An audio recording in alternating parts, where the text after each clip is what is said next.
Welcome back to the deep dive. We have a stack of research on the desk today that I honestly believe is the skeleton key for every other topic we cover. I agree. Usually we talk about the what's happening in tech, what's going on in business, but today we are going underneath all of that. We are talking about the how. Right.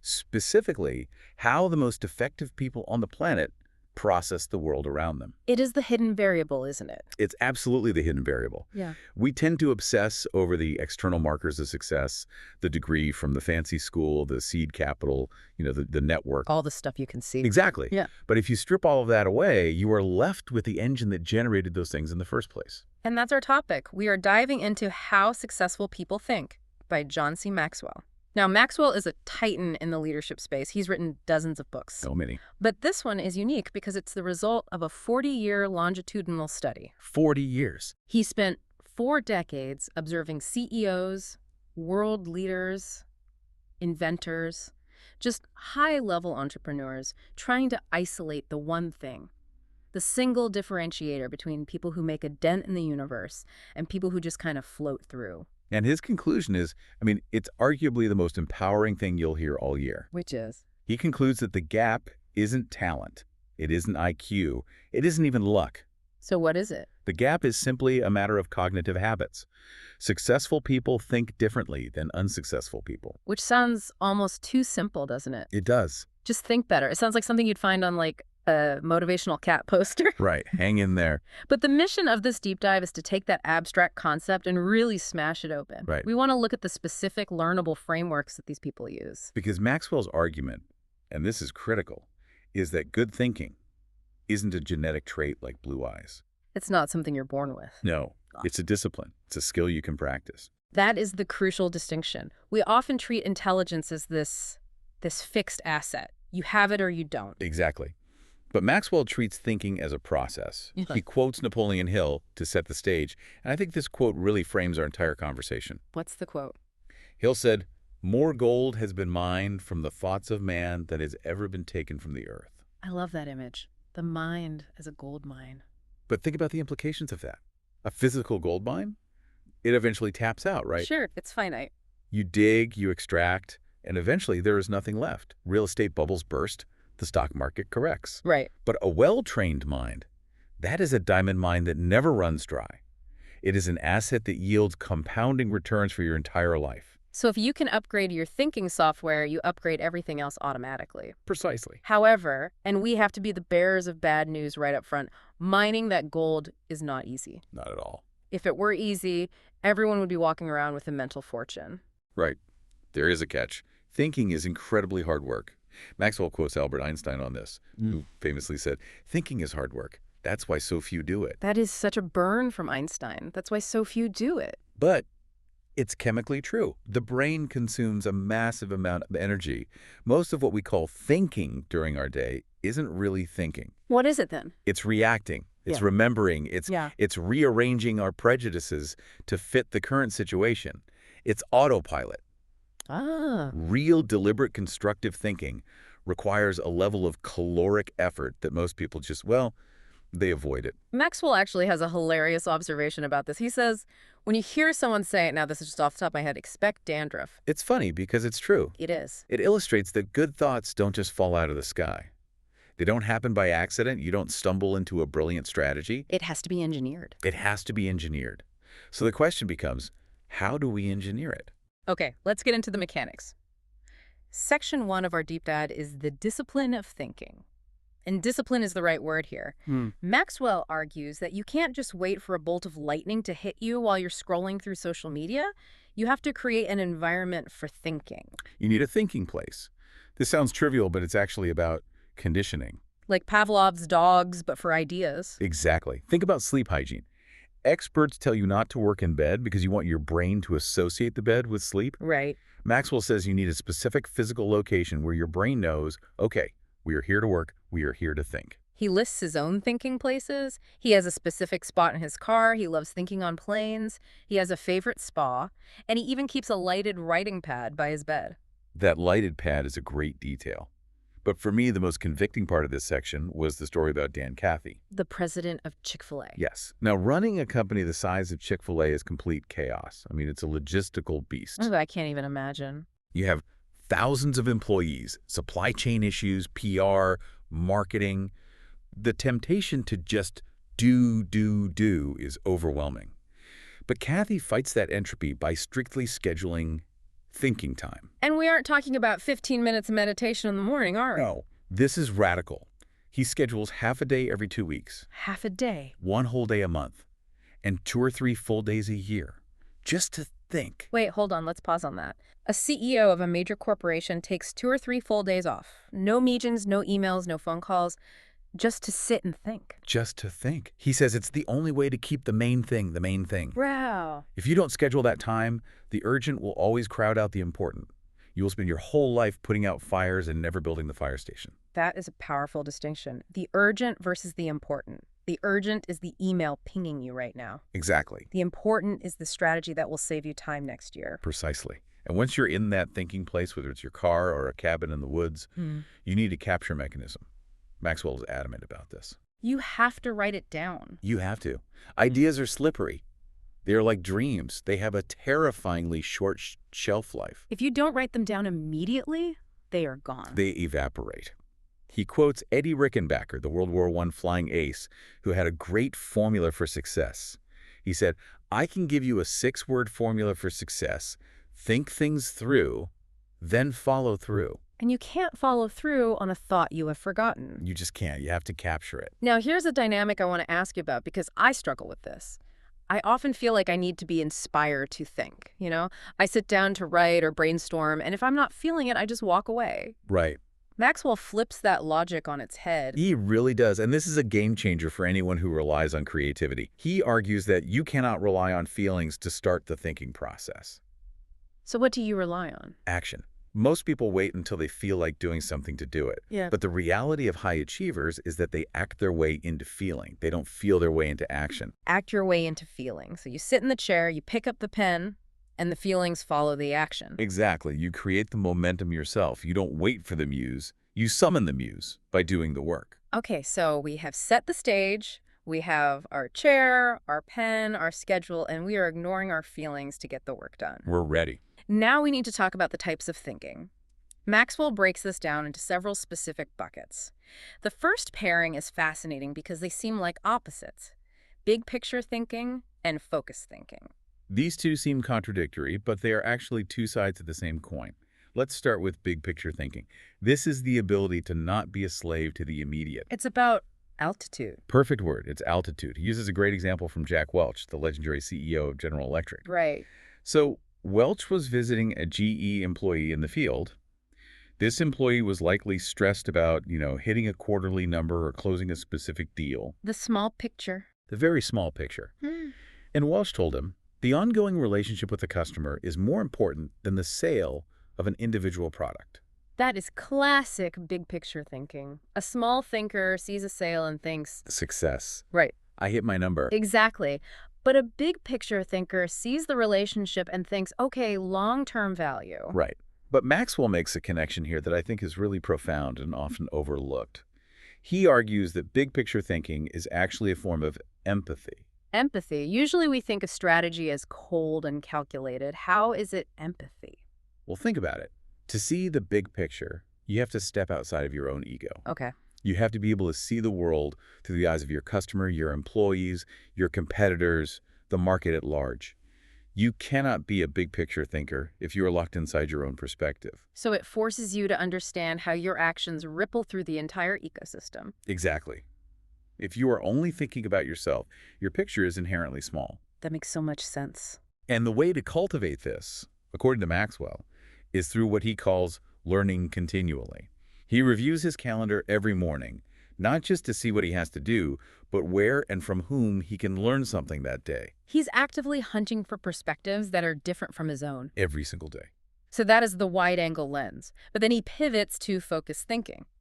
And this is where the rubber meets the road. Because you can't do everything. No.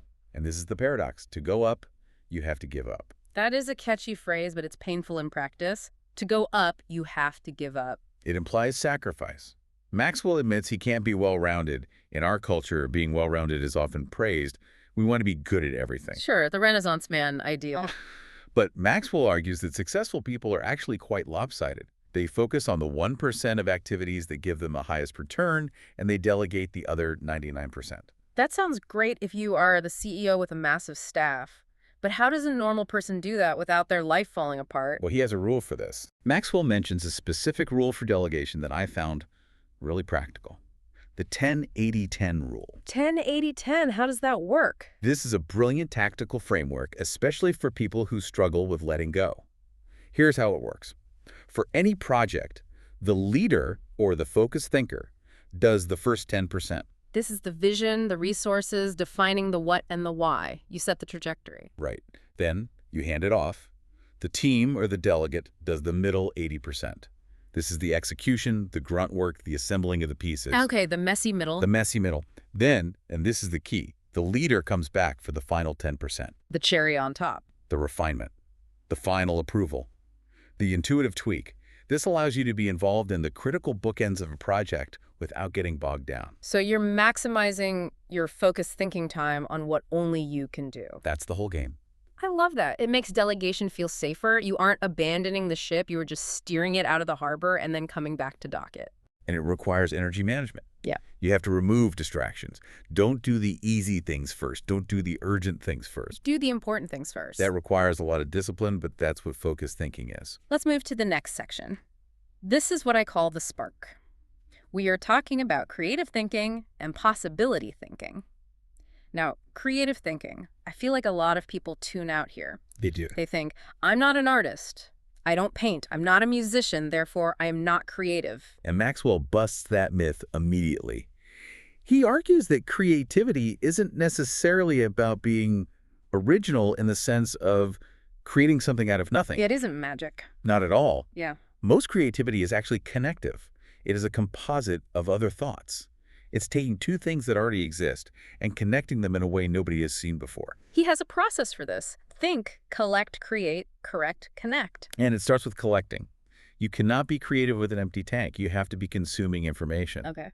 But the most important trait of the creative thinker is the love of options. Options. Explain that. Creative thinkers hate having only one answer.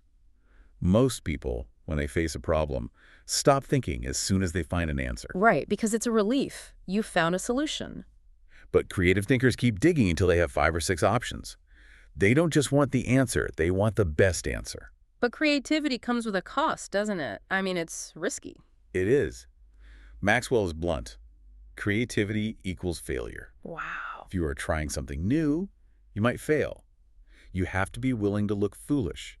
He lists these killer phrases that murder creativity in organizations. Oh, I recognize so many of these. I feel like I've heard them all in meetings. Phrases like, we tried that before, or it's not practical, or don't be different. We tried that before is the death knell of any brainstorming session. It's the worst. It assumes that because it didn't work then, it can never work now. It shuts down the cognitive process immediately. Now, closely related to this is possibility thinking, and this brings us to one of my favorite stories in the entire deep dive. Oh yes, the Sam Walton story. The Walmart story. This is the definition of possibility thinking. It really is. So, set the scene for us. Sam Walton is building his empire, but he is still obsessed with learning. Right. Sam Walton and his executive, Don Soderquist, go to visit a competitor store. And by all accounts, this store is a nightmare. A total mess. It's messy, the aisles are cluttered, inventory's all over the place. Don Soderquist is walking around thinking, we are crushing these guys. They don't know what they are doing. He is seeing the reality. He is seeing the negative reality. Yeah. But then he meets up with Sam, and Sam is. He's Come on, excited. Jane. He asked Don, did you see that pantyhose rack? The pantyhose rack Oh. in the middle of this disaster of a store. Yes. Walton says it's the best pantyhose rack I've ever seen. Right. It pulls out, it sorts by size. It's genius. And did you see the ethnic cosmetics section? They have 12 feet of shelf space. We only have 4. We are missing the boat. Wow. While Don was seeing a mess, Sam was hunting for the gold. He found the 1 or 2 things this terrible competitor was doing right, and he implemented them immediately. That is possibility thinking. It's the ability to find the specific positive application even in a negative environment. It's the power of why not instead of why. Exactly. Napoleon Bonaparte said, "The word impossible is not in my dictionary." Possibility thinkers don't listen to the experts who shoot down dreams. They look for the way through. But, and this is a big but, you can't just dream your way to success. You need a tether to the ground. Absolutely. Which leads us to Section 4, the reality check, realistic thinking and strategic thinking. This is where the rubber meets the road. You can have big dreams, but if you don't deal with reality, you are going to crash. Maxwell defines reality as the difference between what we wish for and what is. He shares a very vivid story about this. He attended the Super Bowl in 2002. This was just months after 9/11. Right. The world was still reeling. And tension was high. Incredibly high. Security was unprecedented. Maxwell describes seeing snipers on the stadium roofs, concrete barriers, 8-foot fences. You could look at that and say, this is paranoid or this ruins the fun. But Maxwell saw it as supreme realistic thinking. How so? Because they were preparing for the worst-case scenario. They didn't pretend the threat didn't exist. They stared it in the face. Yeah. And by preparing for the worst, they allowed people to feel safe enough to actually enjoy the game. That is a great reframe. Realistic thinking isn't negativity, it's building a floor so you can dance. Exactly. It's minimizing risk. It's asking the hard questions. What if sales fall? What if the client doesn't pay? What if the market crashes? You have to build a foundation on facts, not... Not hope. He says it so clearly. Hope is not a strategy. That leads right into strategic thinking. If realistic thinking is seeing where you are, strategic thinking is planning how to get where you want to go. And this is about breaking difficult issues into manageable parts. But again, Maxwell uses a story that blew my mind, the Maxwell House coffee story. I had no idea about this. This is such a cool piece of history. It really is. So decades ago, Maxwell House, the coffee company, wanted to market to Jewish consumers. But there was a question about whether coffee was kosher for Passover. Right, because during Passover, grains and legumes are forbidden, and coffee comes from a bean. Exactly. So people assumed it was off limits. Now, most companies would just give up there. That's the end of the road. But Maxwell House used strategic thinking. They consulted a marketing expert who went to a rabbi. They did the research and confirmed that coffee is actually a berry, not a legume. So technically, it is kosher for Passover. Okay, so that's good information, but information isn't strategy, is it? Correct. The strategy was what they did next. They didn't just run an ad saying, "We're kosher." What did they do? They printed the Haggadah, the prayer book used for the Passover Seder service. They printed thousands of them with the Maxwell House logo and gave them away for free with cans of coffee. That is genius. It is iconic. Since then, they have distributed over 40 million copies. For many American Jewish families, the Maxwell House Haggadah is the tradition. They connected their product to a cultural opportunity in a way that served the community. That is strategic thinking. It's connecting the dots between what you have and what the world needs. And a key part of that strategy, Maxwell says, is asking why before how. Yes. Most people rush to, how do we fix this? Strategic thinkers pause and ask, why do we have this problem? Or why are we doing this at all? Yeah. If you don't get the why right, the how doesn't matter. So we've got our discipline, we've expanded our view, we've sparked the idea, and we've reality checked it. Now, how do we keep improving? Section 5 is the feedback loop. Right. Reflective thinking and questioning popular thinking. Reflective thinking. He calls it the crock pot of the mind. I like that image, letting things simmer. We live in a microwave world. We want instant answers. But good insights take time to cook. And he makes a crucial distinction here that challenges a phrase we hear all the time. We are told experience is the best teacher. Right. People brag about their experience. I've been doing this for 20 years. And Maxwell says no. No. Experience is not the best teacher.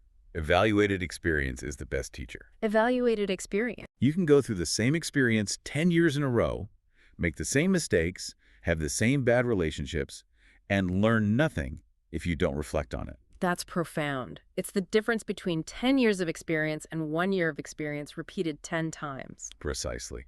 He uses a quote from Mark Twain that I just love. Twain talks about a cat that sits on a hot stove. That cat will never sit on a hot stove again. Good for the cat. Lesson learned. But the cat will also never sit on a cold stove again. It learned the wrong lesson. It didn't reflect. It just reacted to the pain. Stove equals pain. Reflection prevents us from drawing the wrong conclusions from our experiences.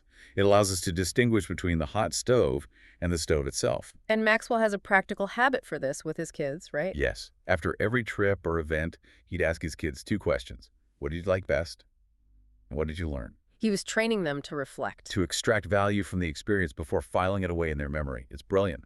That moves us to questioning popular thinking. This is about not just following the herd. Popular thinking is comfortable. It feels safe to be in the middle of the pack. But Maxwell argues that popular equals normal, and normal equals average. And if you want extraordinary results, you can't rely on popular thinking. You just can't. He tells a story about a telescope that perfectly illustrates the danger of just going along with the crowd. The physics teacher, this story is equal parts funny and terrifying. It is. So a teacher sets up a telescope in the schoolyard to look at a planet. The students line up. One by one, they look through the eyepiece, nod enthusiastically, say, wow, and walk away. Just going through the motions. Totally. Finally, the second to last student looks. He squints. He pauses. And he says, I can't see anything. It's all black. And the teacher gets mad. The teacher shouts, you idiot, adjust the lens. But the student tries and still sees nothing. The teacher finally pushes the kid aside, looks through it himself, and realizes the lens cap was on the whole time. Away. Every student before that one had lied. They pretended to see something because they didn't want to look stupid. They didn't want to go against the group. That is the trap of popular thinking. We nod along with the crowd even when the lens cap is on. It's deeply relatable. How many meetings have we sat in where everyone agrees with a bad idea just because the boss suggested it? Too many to count. Exactly. Maxwell gives a personal example of breaking this.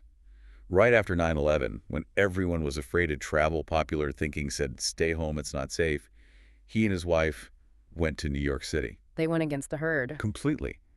And because of that, they got cheap tickets, a fantastic hotel suite for half price, and tickets to the producers on Broadway, which was the hardest ticket in town to get. All because everyone else was staying away. Often the opportunity lies in the direction opposite the crowd. If everyone is running left, you should at least look to the right. We've covered a lot of ground, but we can't end without talking about how we think with others. This is section 6, the collective mind. Yes. Shared thinking, unselfish thinking, and bottom line thinking. Let's start with shared thinking. None of us is as smart as all of us. That's the core of it. Maxwell shares a story from his early career that shows just how much he valued this. He didn't have much money back then. He was a young pastor. Right? But he spent $100, which was a fortune for him then, to buy an hour of time with the top 10 pastors in the country. Just to ask questions. Think about that investment.